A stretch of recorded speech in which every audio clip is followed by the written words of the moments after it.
ನಮಸ್ಕಾರ. ಎರಡನೇ ಬಾರಿ WPL ಫೈನಲ್ ಪಂದ್ಯವನ್ನ ಗೆದ್ದು ಚರಿತ್ರೆ ಸೃಷ್ಟಿಸಿತು ಮುಂಬೈ ತಂಡ. ಬಳಿಕ ಈ ಬಗ್ಗೆ ರೋಹಿತ್ ಮತ್ತು ಪಾಂಡ್ಯ ನೀಡಿದರು ದೊಡ್ಡ ಹೇಳಿಕೆ. ಹಾಗಾದರೆ ಸುದ್ದಿಯ ಸಂಪೂರ್ಣ ಮಾಹಿತಿ ಏನು? ಅಷ್ಟಕ್ಕೂ ಡೆಲ್ಲಿ ವಿರುದ್ಧ ಮುಂಬೈ ಫೈನಲ್ ಪಂದ್ಯ ಗೆದ್ದ ಬಳಿಕ ರೋಹಿತ್ ಮತ್ತು ಹಾರ್ದಿಕ್ ಪಾಂಡ್ಯ ಹೇಳಿದ್ದೇನು ಗೊತ್ತಾ? ಹೀಗೆ ಇದರೆಲ್ಲದರ ಬಗ್ಗೆ ಇವತ್ತಿನ ಈ ಒಂದು ವಿಡಿಯೋದಲ್ಲಿ ತಿಳಿಸ್ಕೊಡ್ತಾ ಹೋಗ್ತೀನಿ. ಆದ್ದರಿಂದ ದಯವಿಟ್ಟು ಈ ವಿಡಿಯೋವನ್ನ ಕೊನೆವರೆಗೂ ನೋಡಿ. ಆದರೆ ಅದಕ್ಕಿಂತಲೂ ಮುನ್ನ ನಿಮ್ಮ ಪ್ರಕಾರ ರೋಹಿತ್ ಶರ್ಮಾ ಮುಂಬೈ ಇಂಡಿಯನ್ಸ್ ಕಂಡ ಬೆಸ್ಟ್ ಕ್ಯಾಪ್ಟನ್ ಹೌದು ಅಥವಾ ಇಲ್ಲವೋ ಎನ್ನುವುದನ್ನು ಎಸ್ ಅಥವಾ ನೋ ಎಂದು ಕಮೆಂಟ್ ಮಾಡುವ ಮೂಲಕ ತಪ್ಪದೇ ತಿಳಿಸಿ. ಹೌದು, ಶನಿವಾರ ಮುಂಬೈನಲ್ಲಿ ನಡೆದ ವುಮೆನ್ಸ್ ಪ್ರೀಮಿಯರ್ ಲೀಗ್ನ 3ನೇ ಆವೃತ್ತಿಯ ಫೈನಲ್ ಪಂದ್ಯದಲ್ಲಿ ಡೆಲ್ಲಿ ಕ್ಯಾಪಿಟಲ್ಸ್ ಮತ್ತು ಮುಂಬೈ ಇಂಡಿಯನ್ಸ್ ತಂಡಗಳು ಮುಖಾಮುಖಿಯಾಗಿದ್ದವು ಸ್ನೇಹಿತರೆ.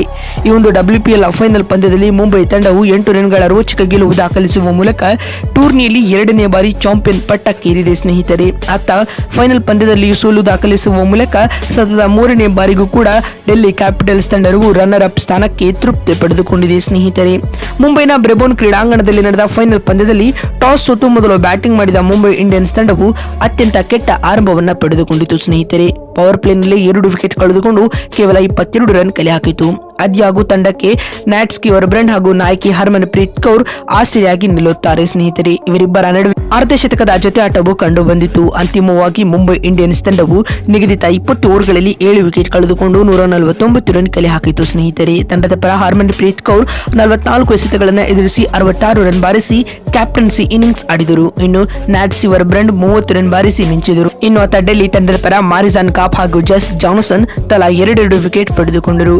ಡೆಲ್ಲಿ ತಂಡ ಫೈನಲ್ ಪಂದ್ಯವನ್ನು ಗೆಲ್ಲಲು 150 ರನ್ಗಳ ಟಾರ್ಗೆಟ್ ಪಡೆದುಕೊಂಡಿತು. ಈ ಗುರಿಯನ್ನ ಬೆನ್ನಟ್ಟಿದಂತ ಡೆಲ್ಲಿ ತಂಡಕ್ಕೆ ಮುಂಬೈನ ಬೌಲರ್ಗಳು ದುಸ್ವಪ್ನವಾಗಿ ಕಾಡಿದರು ಸ್ನೇಹಿತರೆ. ಪರಿಣಾಮವಾಗಿ ಡೆಲ್ಲಿ ತಂಡವು ನಿಗದಿತ 20 ಓವರ್ಗಳಲ್ಲಿ 9 ವಿಕೆಟ್ ಕಳೆದುಕೊಂಡು 141 ರನ್ ಕಲೆ ಹಾಕಲಷ್ಟೇ ಶಕ್ತವಾಯಿತು. ಇದರೊಂದಿಗೆ ಫೈನಲ್ ಪಂದ್ಯದಲ್ಲಿ 8 ರನ್ಗಳ ರೋಚಕ ಸೋಲು ಎದುರಾಯಿತು.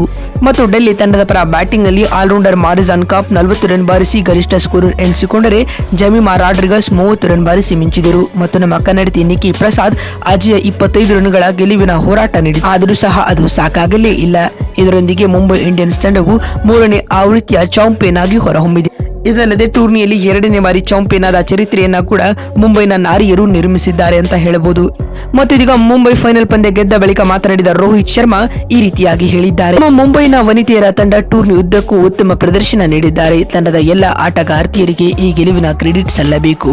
ಹರ್ಮನ್ ಪ್ರೀತ್ ಕೌರ್ ಅವರ ಕ್ಯಾಪ್ಟನ್ಸಿ ಉತ್ತಮವಾಗಿತ್ತು. ನ್ಯಾಟ್ ಸ್ಕಿವರ್ಬ್ರೆಂಡ್, ಅಮಿಲಿಯಾ ಕೇರ್, ಹೇಲಿ ಮ್ಯಾಥ್ಯೂಸ್ ಕೂಡ ಗಮನಾರ್ಹ ಪ್ರದರ್ಶನವನ್ನು ನೀಡುವ ಮೂಲಕ ತಂಡದ ಗೆಲುವಿಗೆ ಕಾರಣೀಕರ್ತರಾಗಿದ್ದಾರೆ ಎಂದು ರೋಹಿತ್ ಹೇಳಿದ್ದಾರೆ. ಮತ್ತು ಮಾತು ಮುಂದುವರಿಸಿದ ಅವರು, ಈ ಗೆಲುವನ್ನು ನಾನು ವೈಯಕ್ತಿಕವಾಗಿ ಖುಷಿ ಪಟ್ಟಿದ್ದೇನೆ ಎಂದು ತಿಳಿಸಿದ್ದಾರೆ. ಇನ್ನು ಇದಾದ ಬಳಿಕ ಮಾತನಾಡಿದ ಹಾರ್ದಿಕ್ ಪಾಂಡ್ಯ ಈ ರೀತಿಯಾಗಿ ಹೇಳಿದ್ದಾರೆ. ಮೊದಲನೆಯದಾಗಿ ಮುಂಬೈ ತಂಡ ಟ್ರೋಫಿ ಗೆದ್ದಿರುವುದಕ್ಕಾಗಿ ಅವರಿಗೆ ಅಭಿನಂದನೆಗಳು.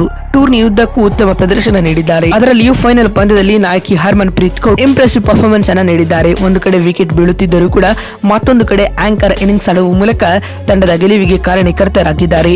Leading from the front innings ಅನ್ನ ಹರ್ಮನ್ ಆಡಿದ್ದಾರೆ ಎಂದು ಪಾಂಡ್ಯ ಹೇಳಿದ್ದಾರೆ.